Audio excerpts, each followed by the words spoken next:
Estamos ante una situación en donde un juez le va a pedir a un psicólogo que dé información sobre un caso que está el psicólogo atendiendo, una situación de tratamiento psicológico.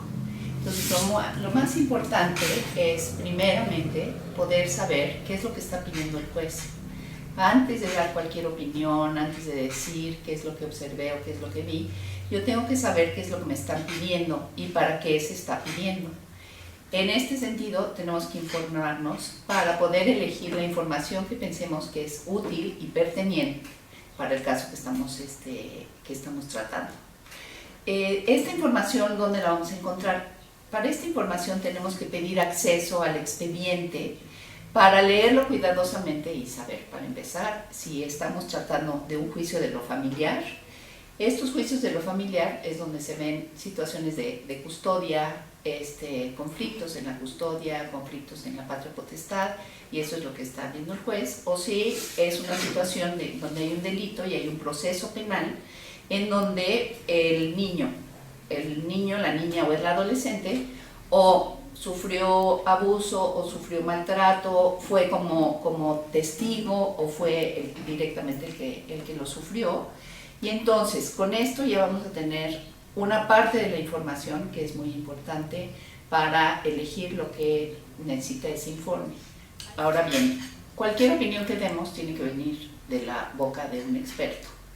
Esa experiencia como experto la tenemos que sustentar a través de lo que hemos estudiado, las especialidades que tenemos, la experiencia o cualquier otra información que nos dan, que tenemos, de estudios o de experiencia que avala que somos expertos en estos temas. Luego, ya cuando estamos hablando del informe mismo, tenemos que tener cuidado en relación a los términos que usamos.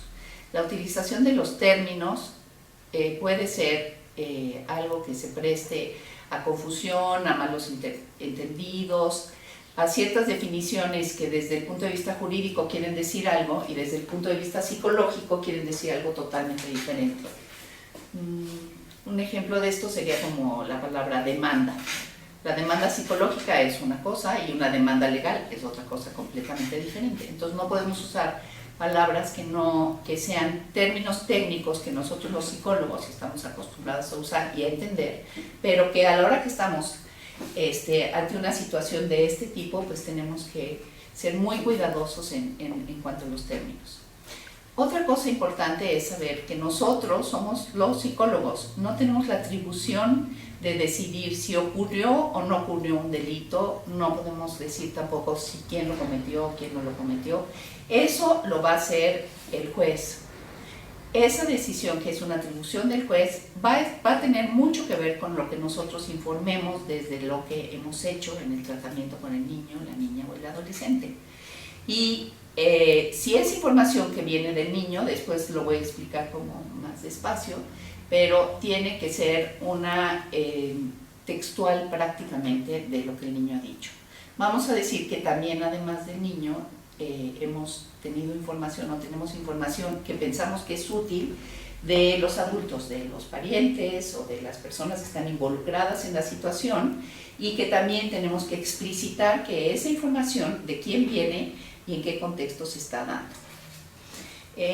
La última situación en relación al informe, además de otros puntos que voy a tratar, es ver cuál es la relación que nosotros tenemos en el caso. O sea, tú por qué estás dando ese informe, y entonces tienes que explicar lo más completamente posible quién te lo refirió, una institución, una persona, si es una persona, cuál es el parentesco o la relación que tiene con el niño, cuál fue el motivo de consulta, cuánto tiempo llevas viéndolo, en sesiones, con qué frecuencia asiste a consulta y en sesiones de cuánto tiempo. Y todo esto también vas a tenerlo que fundamentar en los modelos teóricos de desarrollo infantil, que son los que utilizamos para poder decir qué es lo que es esperado para un desarrollo adecuado de un niño, de una niña o de un adolescente, y cuáles son las funciones que en esa etapa se deben de cumplir y cuáles son las funciones que están comprometidas. Todo esto desde lo que podemos observar, no podemos hacer inferencias ni respecto a los adultos ni respecto al niño. Lo que podemos es explicar si vemos que el niño tiene regresiones, o sea, se está chupando el dedo cuando ya está en una edad en donde ya el dedo no es lo adecuado para esa edad, si hay miedos, temor excesivo hacia alguna persona, que cuando la nombra su carita se pone de qué manera, si sufre angustias, si tiene pesadillas, miedos en general, y también algunos términos que los niños pueden usar que resulta que pueden ser difícilmente entendidos. A veces los nombres que los niños les dan a las personas de su familia pues suenan a una cosa y pueden ser otra. Por ejemplo, en muchas familias le pueden decir papaíto al abuelo y papito al papá, o a la abuelita le dicen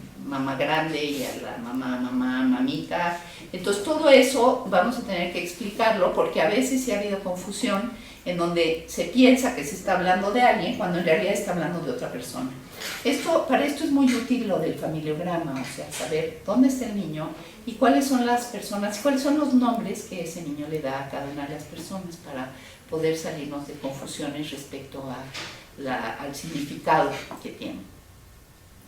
También, como les decía, es muy importante fundamentar todo lo que decimos en base al desarrollo de los términos, al desarrollo de teorías de los términos cognitivos, afectivos, sociales, porque lo que tenemos que también transmitir es que la lógica en el niño, o la lógica en el niño se va construyendo y se va desarrollando a lo largo de la vida, y va pasando por diferentes etapas hasta llegar a un desarrollo adulto. Lo mismo el adolescente. El adolescente tiene una emocionalidad relacionada con lo hormonal que hace que las emociones se vivan de una manera diferente a como las vive un adulto. Entonces, parte de lo que vamos a hacer es ligar a ese niño con una etapa del ciclo de desarrollo, para poder decir cuáles son las funciones adecuadas y cuáles son las funciones comprometidas, como decía anteriormente. También hay algo importante que mencionar, y que es que a veces hay información que nos llega por parte de los padres o de alguna persona que esté involucrada, en donde sabemos que hay cosas que van a suceder en el proceso de justicia, ya sea porque sucedieron o porque van a suceder, y que van a afectar al niño y lo van a perjudicar. Desde el punto de vista, nosotros éticamente como especialistas tenemos la responsabilidad de plantear qué cosas pueden ser una revictimización del niño, porque hay una situación que pasó hace muchísimo tiempo y otra vez se le está citando y otra vez, y ahora quieren que se caree con la persona que él está mencionando como su agresor. Eso nosotros como especialistas y éticamente tenemos que dar una fuerte opinión respecto a que esto resulta dañino para el niño. ¿Sí? Y entonces, de todo esto, la base, digamos, de lo que sería la información que nosotros podemos dar va a estar en nuestro propio expediente clínico. Nuestro propio expediente clínico tenemos que tener toda la información que pensamos que en determinado momento puede ser útil. Lo ideal sería realmente grabar o videograbar todas las sesiones, inclusive desde el motivo de consulta, o desde la primera. Esto no siempre se puede, pero entonces tenemos que hacer un registro muy puntual de cada una de las sesiones, inmediatamente después de la sesión, cuando tenemos todo fresco, porque esto va a hacer que tengamos la información que podamos sostener con precisión ante la autoridad, lo que nos parece que es muy importante. Vamos a mencionar nada más cosas que seguro como psicólogos saben y tienen que ver con el informe clínico, en donde tiene que ver la fecha, el nombre del terapeuta, el nombre del niño, todos los generales del niño, quién hizo el contacto, si fue un familiar o fue otro adulto, su nombre y su parentesco, y el motivo de consulta, como decíamos antes. Tenemos que marcar las fechas de cada consulta y quién asistió a las consultas. Tenemos que tener un registro de lo textual que haya dicho el niño tal cual para poder en determinado momento presentar esa información ante el juez, porque es muy relevante. ¿Cuál es el momento del niño? Una descripción general del proceso terapéutico, y también si hay información que viene de los adultos, tenemos que plantear también como una descripción textual. Ahora quiero nada más aclarar una cosa. Cuando estamos hablando de un niño, vamos a hablar del observable y de la dinámica del niño. Si tenemos contacto con la familia y tenemos algún tipo de intervención familiar, tenemos que hablar de la dinámica de la familia, más que de cada uno de los miembros, sino cómo se da esa dinámica, que es lo que nosotros podemos observar. Recuerden que todo lo observable es lo que podemos nosotros usar para avalar o justificar y para que el juez tenga elementos para decidir de la mejor manera y en función del bienestar del niño lo que sea pertinente.